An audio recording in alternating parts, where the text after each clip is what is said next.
Hello, my friends. Welcome to the Life Shift podcast. I am here with Ginny. Hey, Ginny. Hello.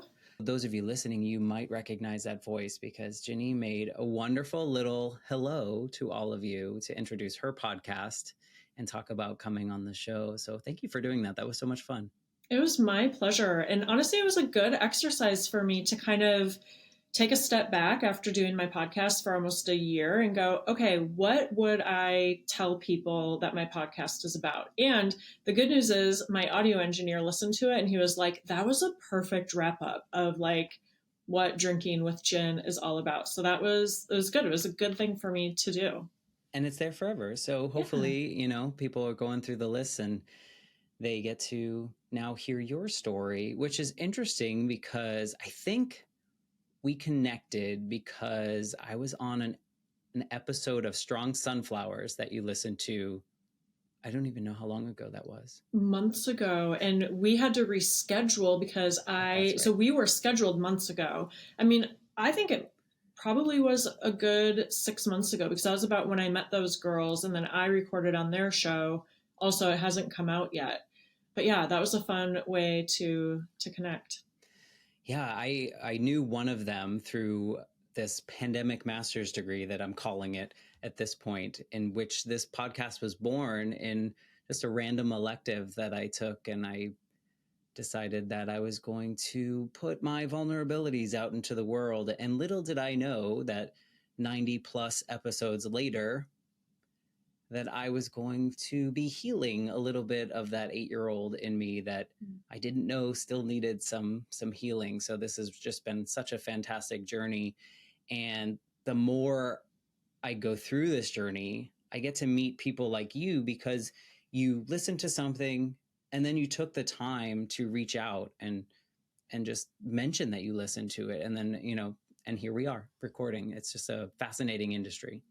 It is. I've, after exiting like a over 20 plus corporate career, what I've found is, primarily I do keynote speaking and I'm an author. I'm sure we'll get to that. We'll talk about my book plenty today. And then the podcasting is that everyone that I've met and networked with has just been so genuine and generous and kind. And even though there's so many podcasts out there and there's so many speakers and there's so many authors, nobody takes this competitive attitude like I experienced so much in corporate, where some people would just do anything to, get to the top. And it's been really, really refreshing. And you are included in that company. Oh, thank you. I have noticed that. I've noticed that close to 99% of the people that I've met in podcasting, very collaborative, very much. I'm not holding my secrets behind any kind of wall. Whereas, like you mentioned, in corporate or even just, dare I say, in society, it's very competitive and performative. And funny enough, podcasting is kind of performative, right? But yet we have these real authentic conversations, or we have some kind of way to be able to connect as two humans, even in a remote setting. And so I'm so happy that I fell into it in a way and then had the nerve to continue doing it, because it's a lot of work, as you probably know. Yeah, it is. Well, thank you for doing it and continuing to do it, because you are doing some pretty wonderful things with your show. Thank you. Yeah. Thank you. And I've listened to a couple episodes of your show. And the reason that I say that I've only listened to a couple is, as listeners know, I like to not know much about what my guest's story is, because I truly want it to unfold as a conversation.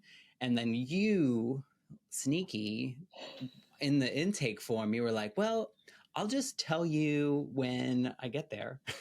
And so this one is gonna just unravel in a way that will be unique.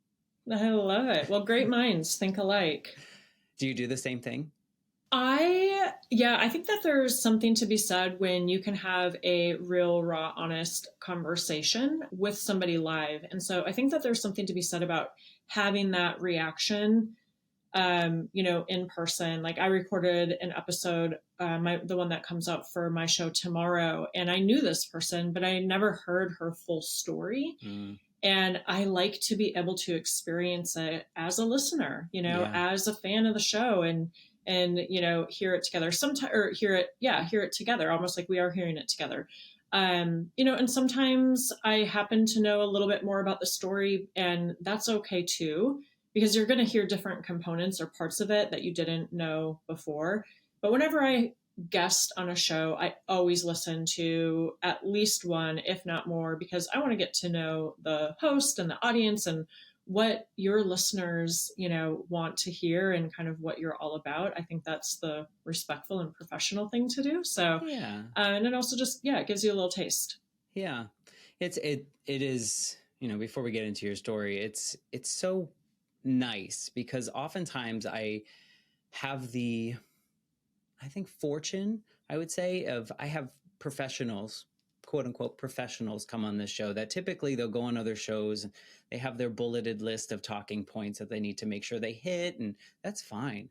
But somehow they like come here and they're like, like we can just talk. And if we don't hit that bullet point, that's okay, because we're having this real conversation, and wherever it goes, it goes. And so I feel really lucky that happens. But I can imagine what it's like in those other podcasts where it's like, okay, I know you only have 25 minutes and I need to hit these 5 things, and we need to sell 1 million books and all these things that go along with it. So, maybe I took the easy way out, but that's how I like it. I think it's great. And I've had this feedback also from guests. And I think what you do is you provide your guests the space to actually share their stories rather than you navigating it or dominating the conversation and having an agenda.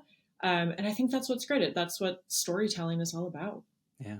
I have one agenda, and it's just the life shift, right? Yeah. I feel like I think we all have many of them. I've since discovered, and I have too. And I really thought my pivotal moment was like when my mom died. And then I've come to learn that I've had other maybe more significant moments or more specific moments. And so, maybe to kind of set the scene for your story, you can kind of paint the picture of what your life was like leading up to it after you give us a little bit about who you are right now. That way people know. Yeah.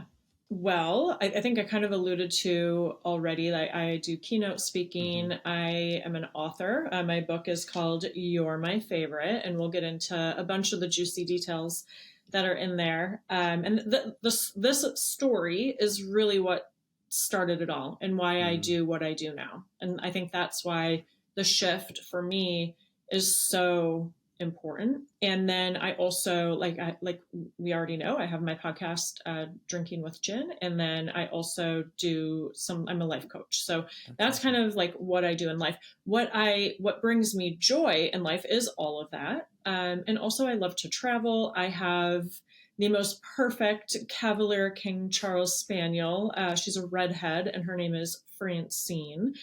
So if you hang out with me on Instagram, you get to see plenty of her and what she's up to and how she just adds so much joy to my life. So that's a little about me. Dogs are great.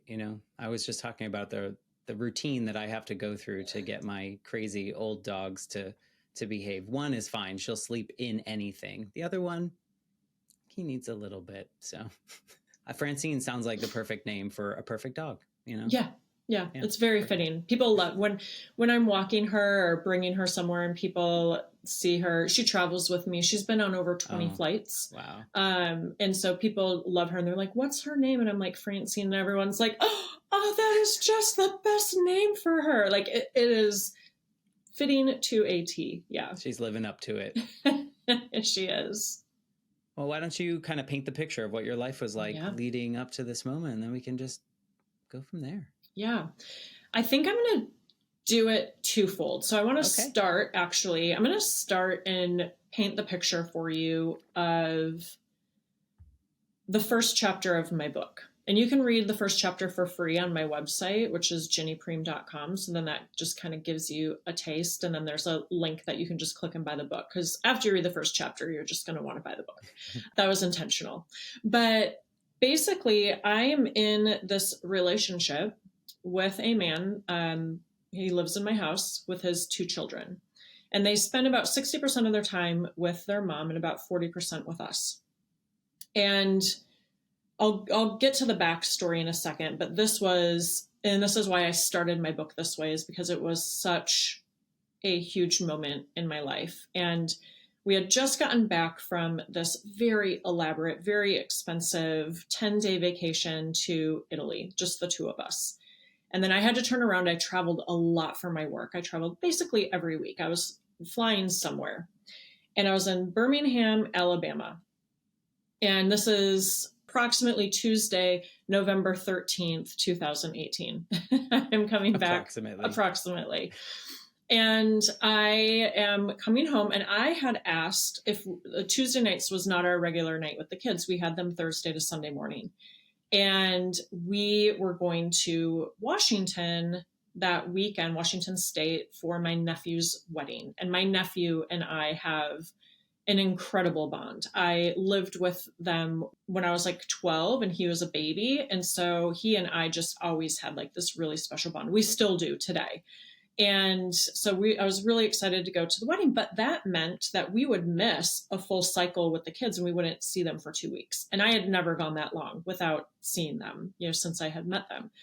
And so I had asked their mom if we could have the kids for the night. She said, sure, no problem. And so I was really excited, even though they'd be in bed by the time I got home, because I was landing at approximately 9:37 p.m. from this work trip. And my favorite time with the kids, though, was the mornings. So mornings were like Ginny's time with the kids, like get them up. They're so sweet in the morning.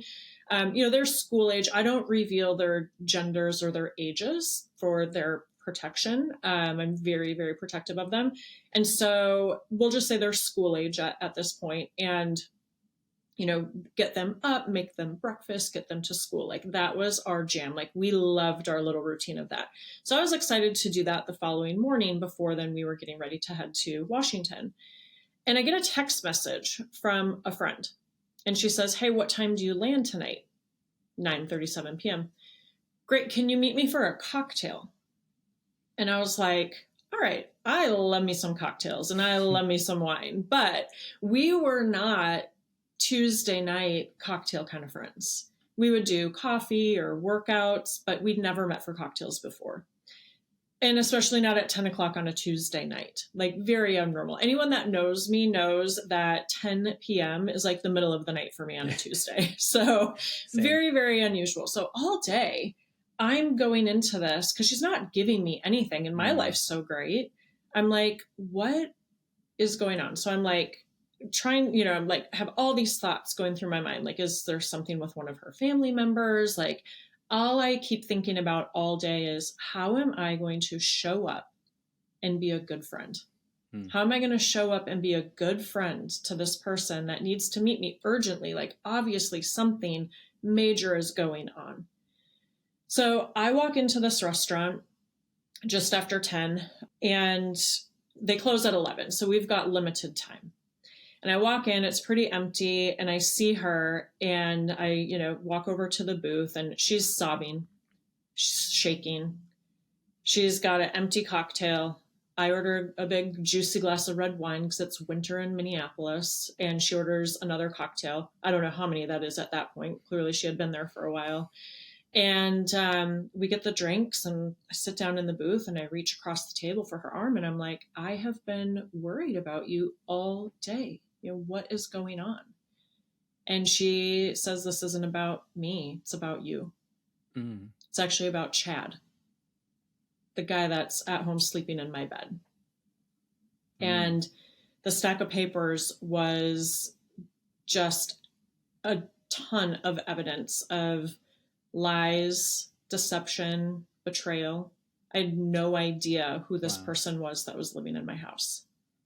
And so, sitting there, she was like, this is where your life changes. This is the line in the sand of, guess what? Everything you've been doing for how long had you been together? Just about a year and a half, just under a year and a half. And so it's like that moment for me, that shift was, I walk into this restaurant, one woman with a certain life. Yeah. And now I'm leaving facing that's not my life at all. Yeah.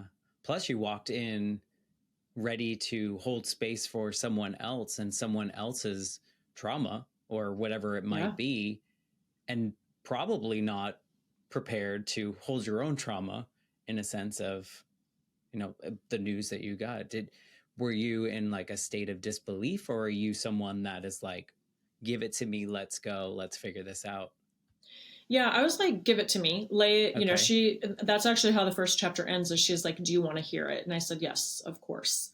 And then I go back and, you know, kind of share the story of how we met and, you know, everything. And, you know, before meeting him, if you just picture main character energy from like a Netflix movie or series, like that was me. Like I had like was very career focused. I was traveling all the time for work and then traveling in my free time for fun, and you know, in my free time spending time with my friends and mostly my dogs, but you know, just really had this life that I could, you know, do whatever I wanted. I was so happy. And that's why I was actually really hesitant to date Chad when we first met. Was A, my life was so great. And then also he had these 2 kids. And that was going to kind of blow it up in a way. But yeah, in a good way? I mean, did it? It ended up being, what you imagined it to be. Yeah, I mean, I had dated guys with kids before, and, you know, I'm not adverse to it, but it just adds extra layers of complexity. And, you know, it's like when I did start dating him and became open to it, yes, I of course fell in love with him. And then I met his kids, and I fell in love 2 more times. Right. And so that creates more complexity. I think sometimes that can create a little bit of a sunk cost fallacy. You know, when you are in a relationship, like, well, I've invested this much, you know, even if there are some red flags and some signs. And yeah, I think it's just different. It adds a lot, right? When you don't have kids of your own, and then, you know, you welcome them into your life.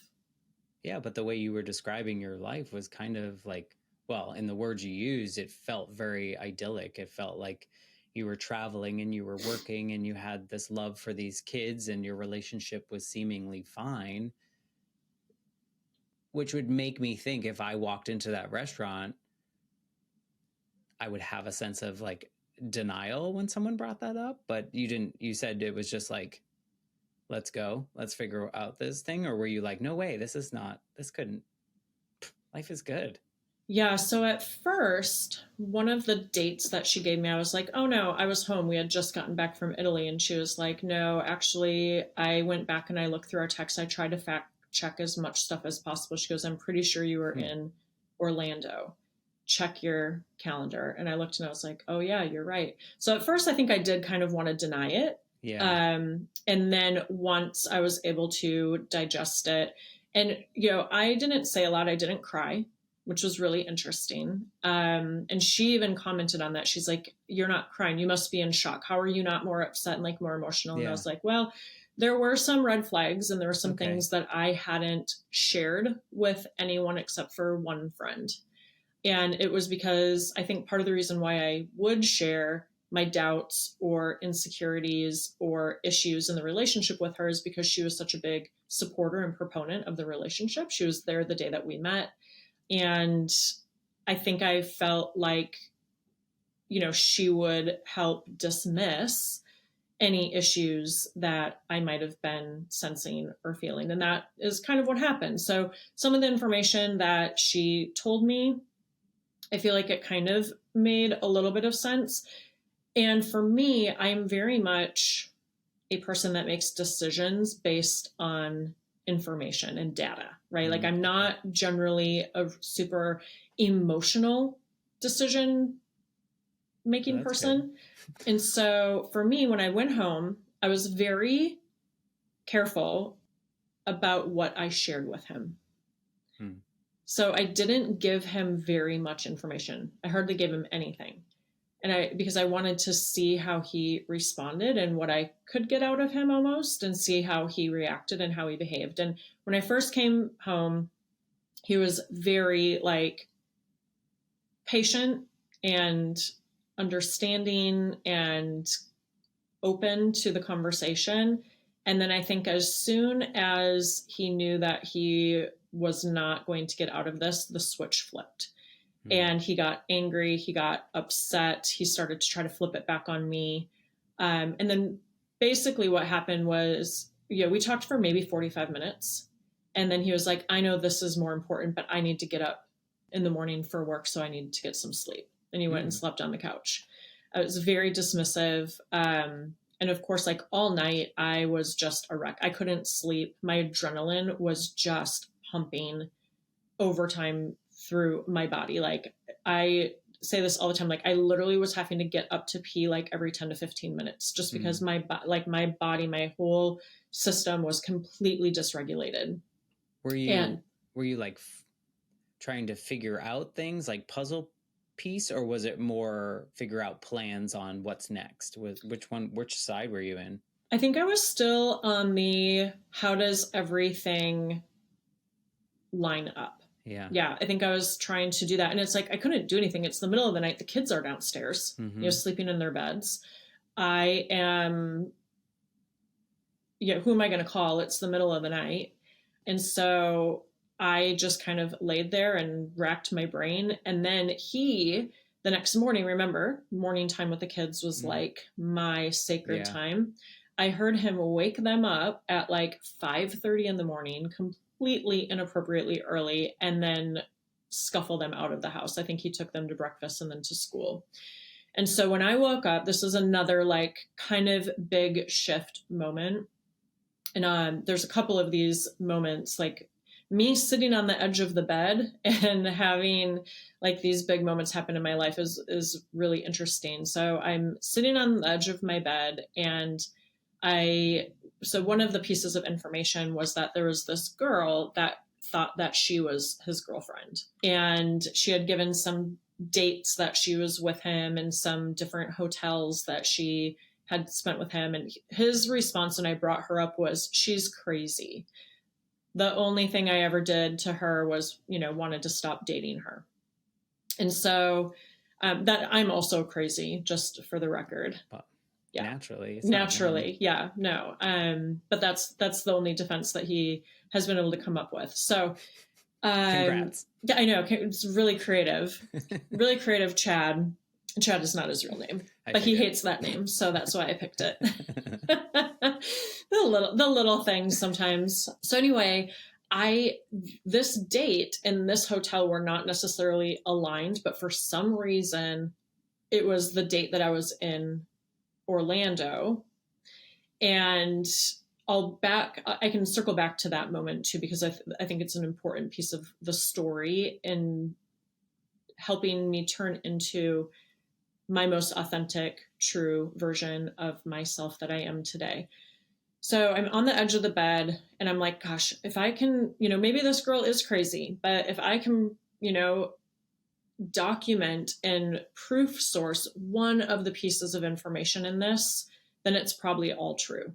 And it was literally the first phone call I made. I called this Crown Plaza in, one of the locations in the Twin Cities. And I called and I just said that I was his wife and we had this stay that day. And could they email me a copy of the receipt? And she put me on hold. And I don't know how long I was on hold. It felt like an eternity because I was like, okay, either she's going to come back and be like, nope, we don't have any stay on record. And then I keep going down the list, right? Or she's going to come back and say, yeah, I've got that. And she came back on the line and said, I've got that receipt for you right here. Where would you like me to send it? And so I gave her my email address. And when that ding came through, I felt like I had been kicked in the stomach. I felt like I was going to be ill. I ran to the bathroom thinking I was going to actually throw up. And it was one of those, moments in your life that you just never forget. Yeah. Well, it almost seems like that you needed your own proof in a way, that was your friend like a PI or something? Was like, why did they have that much like data? So I don't actually know that I buy her version of how she got this information. Somehow a connection was made and this girl was, convinced to come forward. And by the way, this girl who thought she was his girlfriend was trying to win him And I was like, oh man, what a prize. But she wanted him to break up with me to be with her for a while. I think once she realized the scope of his illness and his scope of deception, and there's so much more. It's not like this story is so much bigger than just cheating. I mean, this guy is a financial fraud. Like, a bunch of his clients found out that he was charging their credit cards for services not rendered. And so they had to cancel their credit cards so that he would stop, fraudulently charging their credit cards. Like, we don't think he does his taxes. So it wasn't just about you necessarily. You just got wrapped up in the tornado of Chad. Yes. Chad's tornado. Yes, Chad's tornado. Yeah, I mean, like, he acts like he's a doctor. He pretends to be a chiropractor and will perform chiropractic adjustments on people. Nice. Yeah, which is not only illegal, I mean, it's incredibly dangerous, I mean, and that's the grandiosity of, his situation. So he's living in a fantasy world. Did he create a fantasy? Like, the life that you were living with him, did it ever feel like too good to be true, or any of those moments? And yes. You just kind of dismissed that? Absolutely. I mean, the love bombing, the putting me up on a pedestal at first, the mirroring. I mean, I've learned so much about this in the, after effect of everything. There's early on in the book, because it was early on in our dating, we weren't even really dating yet at the time, but he asked me what my favorite candy was. And I was like, I'm not a huge candy person, but like, hands down, if I picked a favorite candy, it would be Sour Patch Kids. And it was like, no way. Oh my gosh, that's my favorite candy too. We're going to get married. It's like, that is not normal. That's not normal behavior. So yeah. So you explained kind of your life. You were achieving, you were doing well in your career, you were enjoying your life, you had friends and all this stuff. Was part of your MO at the time that this relationship has to succeed? And so that's why we kind of ignore the flags. Because I feel like the reason I'm probably projecting a little bit here in general in life is that I felt, after my mom died, I felt that I had to do everything right and I had to achieve, so that abandonment from my father, because my mom abandoned me in my small brain because she died. So I was always afraid that if I didn't top marks, achieve everything, that my dad also would do that. And so do you feel that any of that was like, this has to succeed, this has to be good, everything else is good, everyone can see that I am achieving? Do you think there's any tie to that?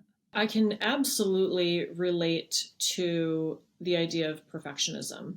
And maybe we circle back to that in a little bit, and like, we can talk about parents, because I think that's an important part of, my story. I think that I was in a place that probably was part of it. Like, everything I do, I succeed at. And people were making comments about, like, they loved seeing me so happy and in love. And, I think other people wanted it for me too.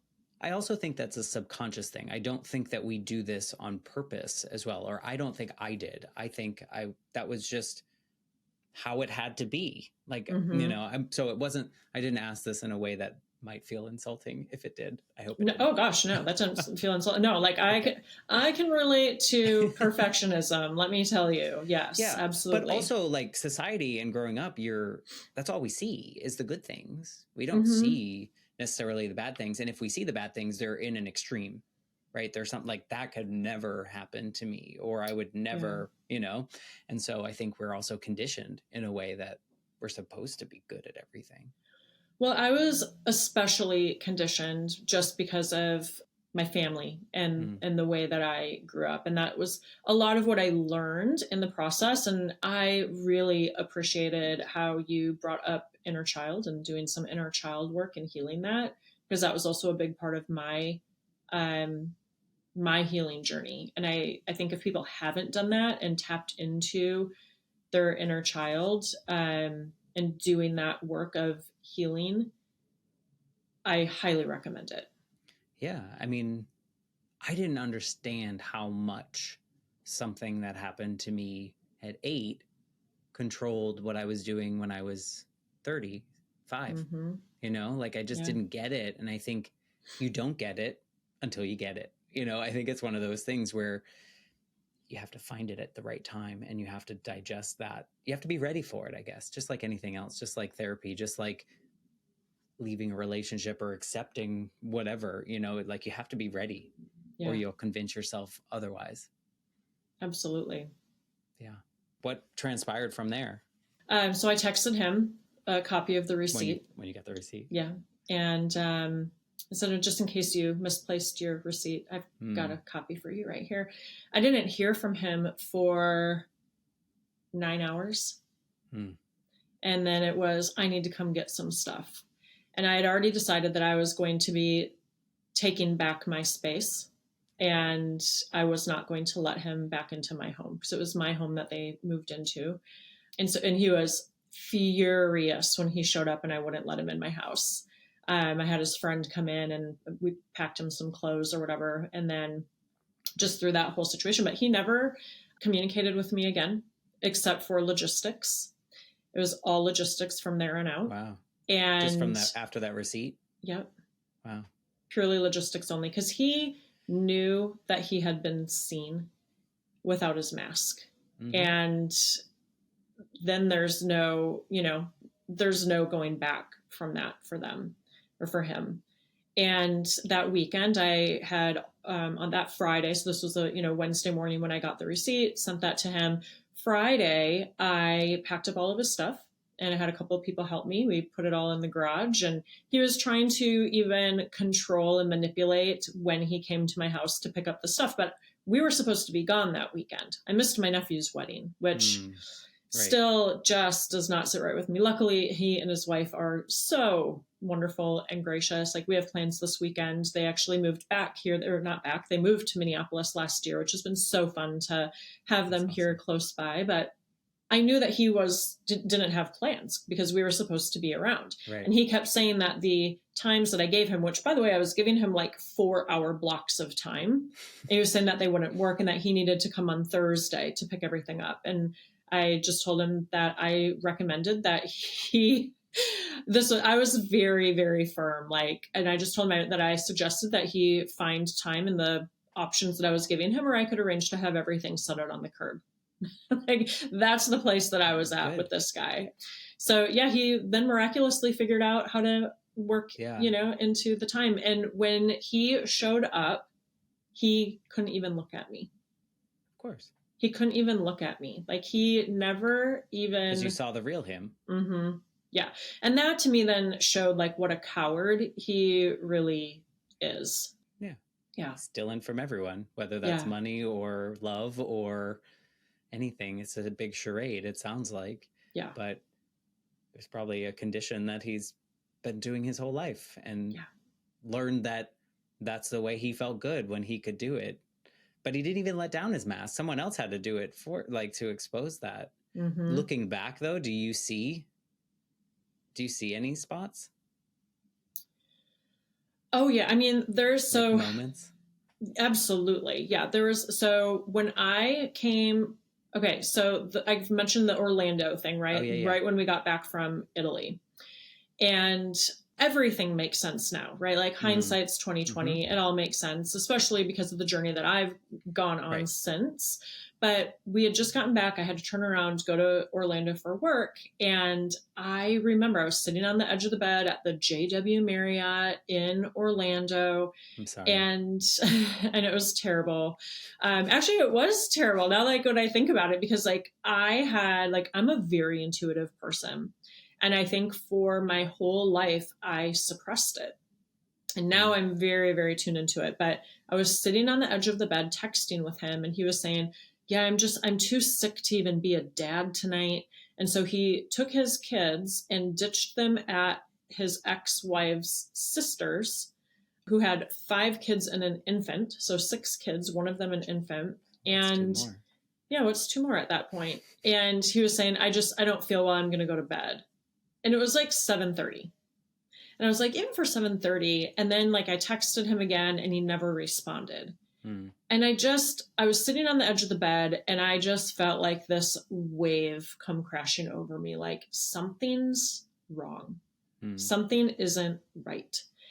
And the next day I woke up with this massive lesion on my face. It was shingles. What? I got shingles on my face. From the stress? Yeah. My body and myself, I was so stressed. And I think that's something too, like to not ignore, like don't ignore the physical signs that your body is giving you. I also had an abnormal skin cancer lesion while I was with him, the shingles. And I actually had the dermatologist that diagnosed me with my shingles on my podcast. And she talked about that, like how stress manifests in our bodies. Yeah. And so I had come home that weekend and I knew in my bones, I felt it in my soul. Like I knew. And that weekend when I came home, I had to go to the grocery store because I did everything. I, paid the bills. I did the grocery shopping. I made sure the kids had clothes, that, laundry was done, the lawn was mowed, the house was cleaned. Meanwhile, traveling, like half the time. And so I went to the grocery store and I went to the back of the parking lot and I called my one friend that I would actually talk about things with that weren't great in the relationship. And I called her sobbing. I was like hyperventilating and she was like, Ginny, breathe. Like, I am so worried right now. Like, what's going on? And I told her, I was like, I just know it in my soul. Like, I feel it in my bones. Like, he cheated on me. Like while I was gone, I know this. And the other thing too is like, I started behaving outside of my normal character. So, and what I mean by that point? Before that, I mean, even before that, like, and that's another hindsight too, is like when you start doing things that are outside of your normal character, like that's another sign to like stop and sit with that and be like, is this normal or abnormal? But like appeasing it, like in a way to appease or to make the situation easier, or because I was suspicious of things. So like so he takes Viagra like candy because he's very busy. and you're crazy. And I'm crazy. So I started like counting his pills. And then I was worried that he wasn't coming home while I was gone. And so I turned on alerts from the security system so that I could see when there was motion in the house. And there were times that there was no motion in the house. And by the way, I had an elderly dog. So he would leave, like he would neglect and abuse my dogs. I mean, it's just, and the lies too, like he told this girl, the one girl that now I've learned that there was multiple girls and women that thought they were his girlfriend when he was living in my house. But he told this girl that I couldn't find out about her because they would lose my health insurance and one of the kids had brain cancer. And they didn't. They did not. No. Yeah. It sounds like he's just consistently searching for something to fill an empty hole. Yes. And probably in more ways than one, Matt.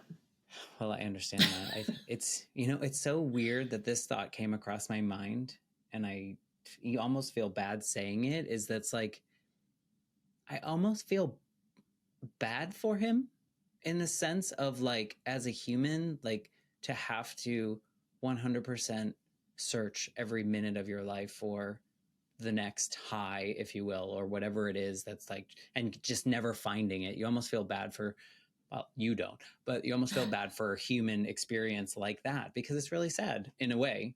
I mean, he's hurting everyone else around, but like thinking not Chad specifically, but a person that just can't find it, knowing what you know now, there's like, I almost feel bad. I feel bad saying that. I feel bad.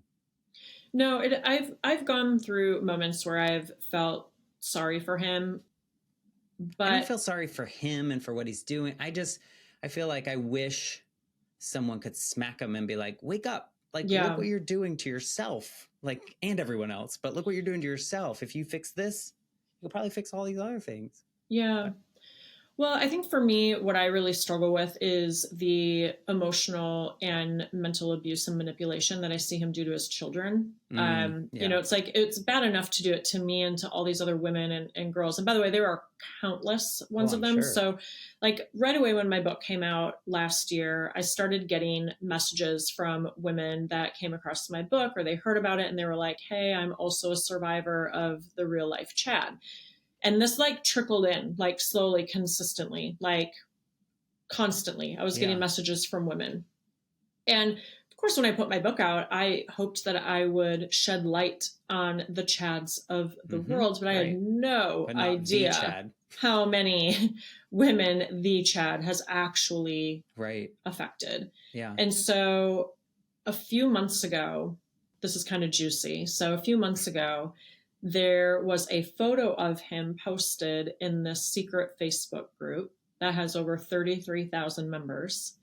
And it's kind of like you post it and see if you can get any tea, or like, does anybody have any information? Yeah. Or like, are there any red flags on this guy? And like instantly, like 100 women commented. And then they all started having conversations with one another in the private chats, started sending each other, hey, you've got to read this book. There's a book about this guy in real life. Like, I mean, it was fascinating. And then in the same week, another photo of him was posted and the comments just ensued. And I started getting, I mean, it is, like I said, it is countless women at this point that have reached out and said, I'm also a survivor or a victim of the real life Chad. He found out about it. Apparently, I think after I did a TV segment about it, I was on a talk show, and I think he found out about it after that, and then started calling some of the women that he had victimized and started like bullying them and trying to shame them for not sticking up for him. Like he literally called one of them and was like, hey, I can't believe you didn't stick up for me in that chat and say what a good guy I am. He's a wounded child. He's like just a child. Yeah, totally. Yeah, so that was kind of interesting. That was like that was an interesting experience. But the cool thing about it is I'm actually getting together with one of the women that found out about it via that chat this week, because we actually do some similar work, which is really fascinating. And it's the words that these women have used to say thank you to me for writing my book and putting my story out into the world is that it's given them validation.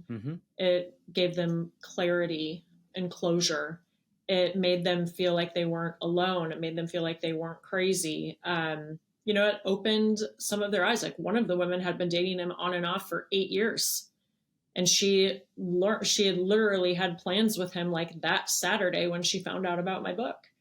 And, they're like, you saved me from him. Yeah. And then the cool thing is these women then started connecting with one another and started creating community and connection and, validation for one another. So it's pretty amazing. You just never know, what can come from something. Yeah. I think that's kind of the feeling that I get sometimes with the life shift, is that like people hear someone else's story and they're like, that just validated my experience. And sometimes that's all we need, because we feel, I don't know, we assume some kind of shame around the situation that we're in or something, or how we're feeling about something. And then when we hear that there are countless other people out there that may have unfortunately experienced the same thing, there's this sense of peace that comes over a little bit, because you're like, okay, well, it's not just me. Like I feel like I'm not crazy, like you say. So that's wonderful. Little did you know that by writing this book that you would create that, though, right? That was not really part of the plan, but I'm so grateful that's how it unfolded. Did you find when you were writing the book that it was healing for you? Did you find a sense of closure of some sort? So I'm a big proponent of that you tell your story differently when you're healed. Okay. So it's very intentional. Like, had I put my book out any sooner, it would have been a different book. Yeah. And when I went back, I actually even put it on the shelf for about 1.5 years. And when I came back to it and I started, rewriting and kind of shifted the format a little bit, I was like, whew, that girl was angry. Mm-hmm. And that's okay. Rightfully so. Yep, and rightfully so, and that's okay. But that wasn't where I was at because I had moved beyond it, and I'd come back to visit. And that also wasn't what I wanted to portray. But I do think it's important to acknowledge, the emotions and the feelings that you have when you are going through your situation. And grief is a funny thing, right? I mean, you are going to go through a lot of different phases of, maybe feeling sad, upset, angry, Okay. Oh yeah, okay. I mean, there's so much that goes into it, and I think just acknowledging it and knowing that's okay wherever you're at.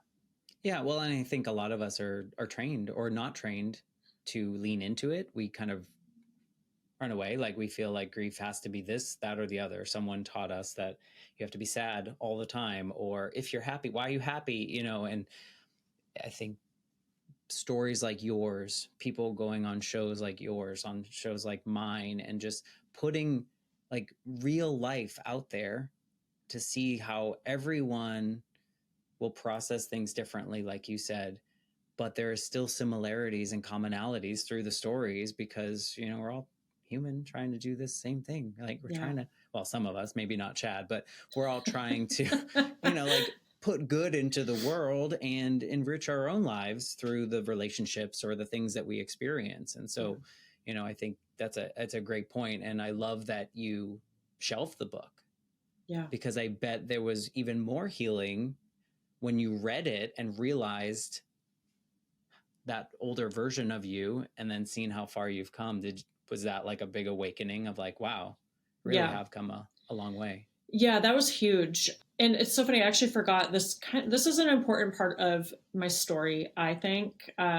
So the next day, right, like the morning I got the hotel receipt. Yeah. People are like, well, then what? Like, what's next? Yeah. Well, I got my nails done. And a lot of times people are like, you're grieving and you went and got your nails done. And so I think this is important because grief is a funny thing. I was in shock. My body was in shock. And at that moment, I didn't know what to do next. Right. And so all I could do is look down at my schedule, see what was next, and just do that next thing until I could get my head right. And in hindsight, getting my nails done was probably one of the best things that I could have done in this state of grief, in this state of shock, to literally have someone holding my hands for 45 minutes and having that physical touch and that oxytocin and, the endorphins going. So I think granting yourself some grace when you do go through something that's traumatic for you, and not beat yourself up, right? Like, I know sometimes people are like, you got your nails done, what? And I think that's an important message, as part of it, as you're moving through things. And yeah, I did some petty patty stuff. Like when I was packing up his stuff, like, did I put a lot of tape around things and like tape? I hope you put some dog poop in there. I didn't put any dog poop in there, but I did like tape some sex therapist recommendations locally. And then, like spun, a little passive aggressive things because I was angry at the time. Right. As you should have been. Yeah. You know what, when you said that you got your nails done, I didn't even flinch because I thought, yes, she needed a sense of normalcy. She needed something that felt normal, that felt like something she could control, that she normally does. And she knows how it feels and she knows what the outcome is. But I love that your reflection on that was the human touch, the human care. Yeah. The feeling of another person caring for you in a way that makes you feel good, because a lot of people attach how they feel to their nails or how they look. And, the industry that you were in for so long as well, you're kind of ingrained in you. So none of that felt weird. And I always think people's responses to someone going through grief is a lot more about them than it is about our own journey. And maybe they haven't processed whatever was going on in their life. But, like, what changed the most about you? It seems like you did a complete 180, but what do you feel is the biggest difference between you now versus you in that relationship that seemingly was successful and doing her thing? Yeah. So, gosh, I have so much to say about that. I think I started to become more open-minded. Okay. About a year after we split up, I was on a field ride with a rep. I was working with a sales rep, and I'm in her car, riding along with her for the day. And I get this email come across, and it's an invitation to a meditation retreat in Mexico. And so I kind of said, I was like, huh, like, I think I kind of like mumbled something under my breath. And she was like, what? And I was like, oh, I just got like this weird, like, invitation to a meditation retreat in Mexico. She's like, well, where in Mexico? I was like, San Miguel de Allende. And she was like, you mean San Miguel de Allende? I was like, yeah, there. She's like, it's one of the most magical places on earth. If you can go, you should go. I was like, well, I could really use a vacation. But meanwhile, I never had meditated for a second in my life. But this is kind of true Ginny fashion. Like, okay, well, then I'll go on a meditation retreat for 5 days in another country. Like, I go all in. So that, I had no idea how healing and what a big part of my transformation that experience would be. And it was right before I left. I was in a coffee shop, and Chad turned me off from men so much for a good while. Like, I couldn't even I couldn't even find a man attractive. Like, you could have put, name any most, sexiest man alive in front of me, and I would have been like, meh. Right. But it was right before I was leaving for that trip. I was in this coffee shop, and I remember leaving. I get out to my car, and I was like, oh, he was kind of cute. And I was like, oh, it's back. I just like found a guy attractive. And that was a really big deal. So then I go on this meditation retreat, and I meditate for the first time. And that was actually where we did some inner child work. And I tapped into, for me, it was a moment from when I was 4. My mom was in inpatient treatment, and my dad was working, trying to keep everything afloat. And my sister, she's my half sister, but she's my sister. She was 16 at the time. She's 12, 13 years older than me. And, she's in high school. She's trying to watch me, babysit me. She's in high school. She's in sports. She's got a boyfriend, keep up with her friends and her activities. And she was supposed to be watching me, and she fell asleep on the couch. And I think when I think about the statement or the sentiment of what I was feeling as this 4-year-old girl, I went up into my mom's bathroom.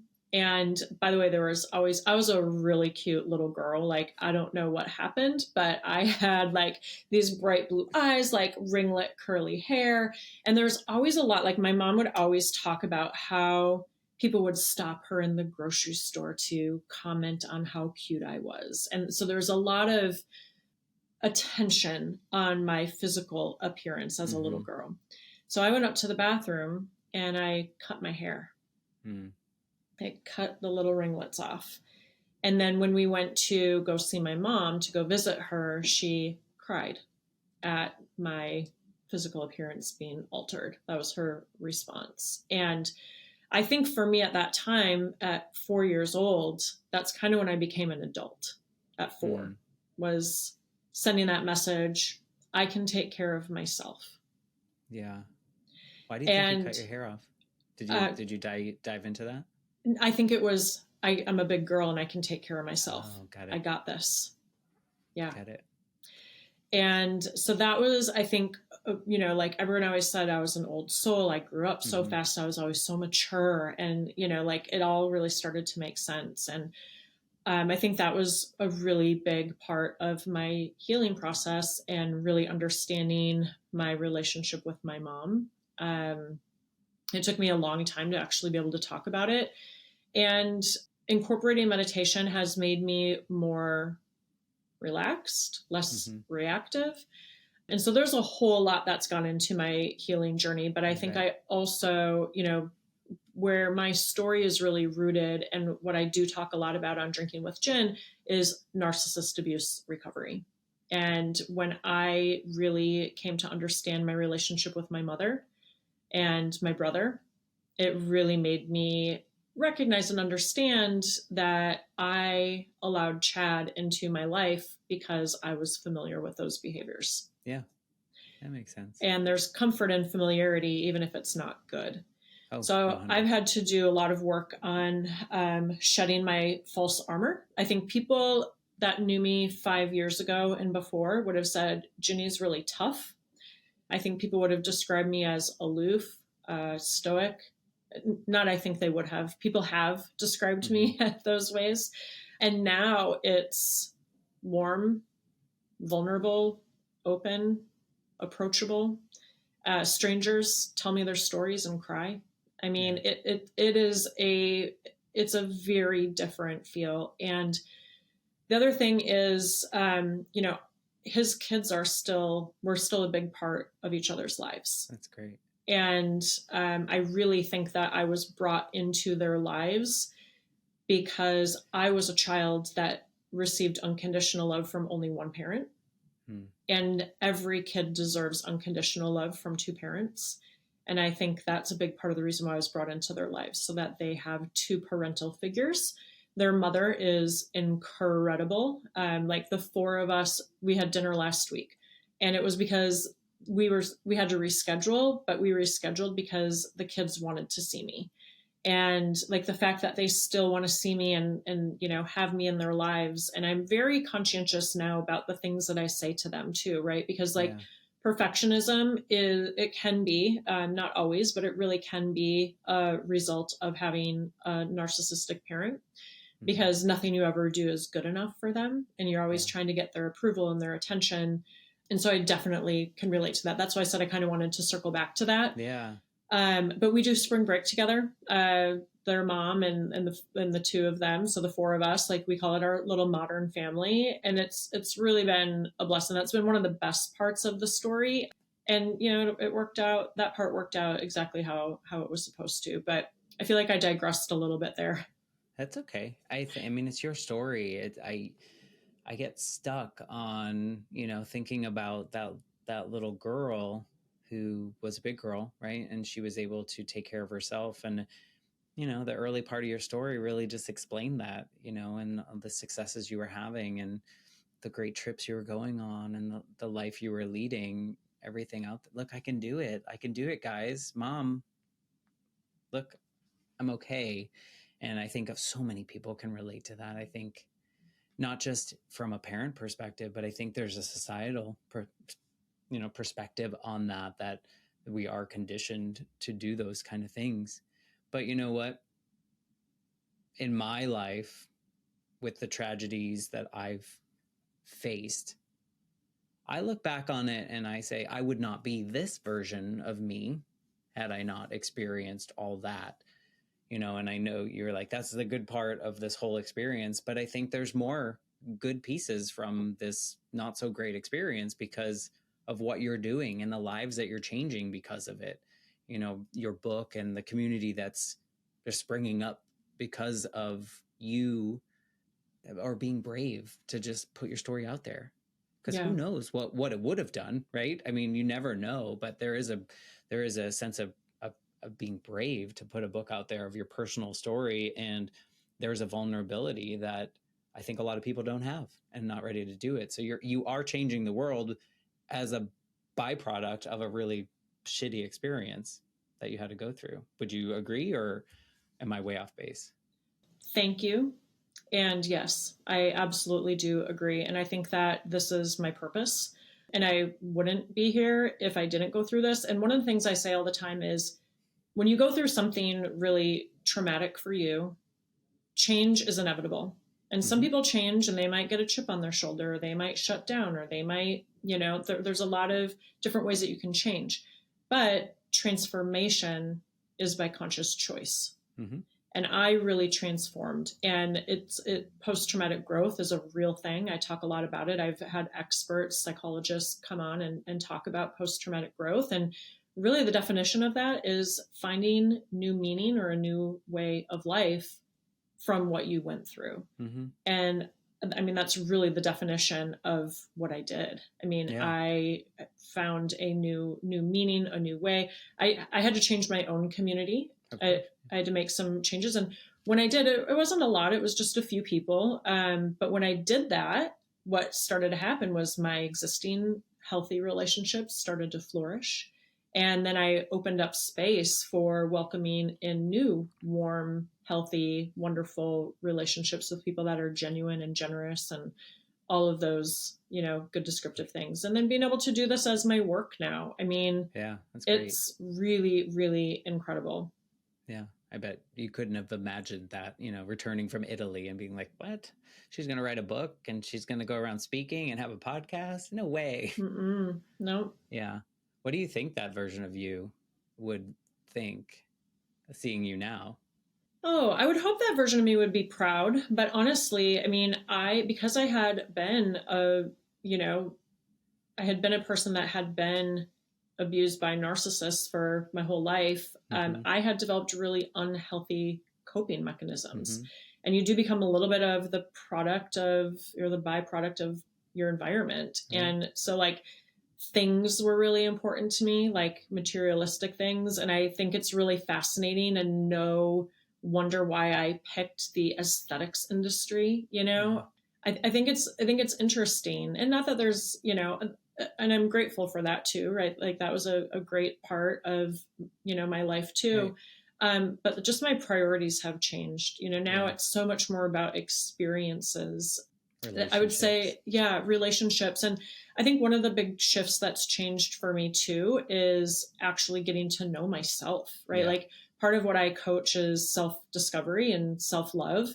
And you have to have that and actually really like yourself, or you can't expect anybody else to like you either. That's the hardest part too.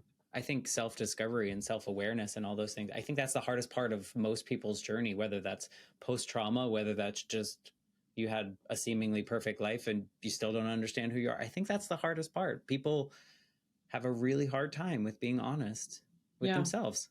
Yep. It's like, I don't know why. Yeah.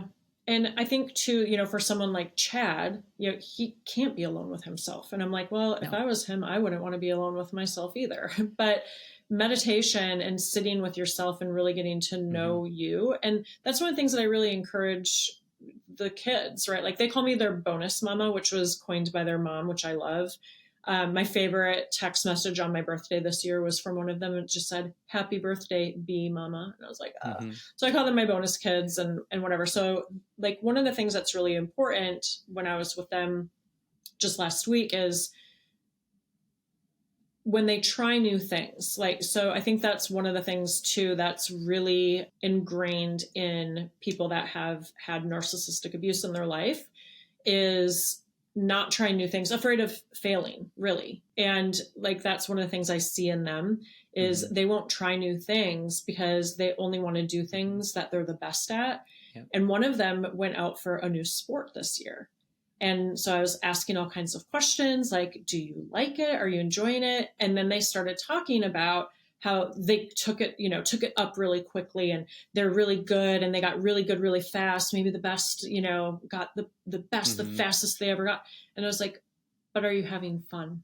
Are you enjoying yourself? Right. I think we lose the sense of curiosity, which I think is so critically important to learn what we like, what we don't like, and have fun. I think that's a really important component of life and growing.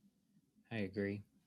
Your story is so fascinating. I love to wrap these up with a question. And I'm wondering if this version of you could sit down next to the Ginny sitting on the edge of the bed on hold with that hotel waiting for that receipt, if there's anything that you could say to her that would help her on this journey.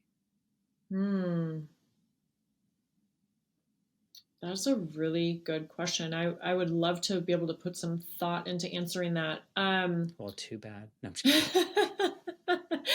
You have no time. Yeah, I would say, I mean, really, it's kind of the coaching program that I developed, and it's called Gin Path. And so the first step is gathering. It's gathering information, insight, perspective about your community, about your situation, about yourself. I would maybe say, be intentional. The I is for intentions. Intentionality is really, really important. And take care of yourself, nurture yourself and take that time. I feel like I'd want to give her a hug. Yeah. Yeah. She needed a lot of hugs. It's just like, there's nothing you could do to change her path, right? I feel like we all will make these decisions, but it's interesting to think back of that version of you and go, I can't imagine being that person again or feeling that particular way because of where I am. And so I think your story is so impactful. One, because you're not the only person that will ever experience this, unfortunately. Yeah. But two, like you said, with what your book is doing, with what your podcast does, with what your speaking engagements do, you're providing a validation to people that their experiences are, I don't want to say normal, but they're valid. Mm-hmm. And what they're experiencing is experienced by other people and they don't feel alone in the world. So I appreciate you sharing your story with my audience and just being a part of the Life Shift podcast. It's just wonderful to get to know you in this way, even though your story has a lot of dark parts to it, but it ends in a light. It really does. Yeah. And I think one of the things that I've come to learn, and I tell myself this all of the time when I get maybe no's at work, is it's not no, it's no, there's something better. There's something better for you. And sometimes it's hard to know that in that moment of disappointment or, feeling upset or let down. But if something's not for you, there's something better. Yeah, I agree. Well, what's the best place that people can go and find out about you, about your show, about your book, and all the ways to get connected with you and be a part of your world and community? Or if someone's listening and they know Chad, that they can get in hold of you. I love it. So my website is my name, ginnypriem.com. I hang out on Instagram the most for social media. Okay. My website is where you can find more about my speaking engagements. Podcast, Drinking with Gin, is available on all the major platforms, Apple, Spotify. And then the book, Amazon is the easiest place, quick shipping. Perfect. Well, we'll link to all those places in the show notes. So if you're listening and you're interested and you want to connect or you want to check out the book or speaking engagements or whatever there is, please do so because that's her livelihood and it would be wonderful for them to connect with you. For those of you listening, if you're enjoying the Life Shift podcast or you check out Drinking with Gin, please listen to your favorite episode and then share it with a friend. I think I'm going to ask for that this time because I think that might help even more share these stories, help people feel validated. And once again, thank you, Ginny, for just being a part of this. Thank you for having me.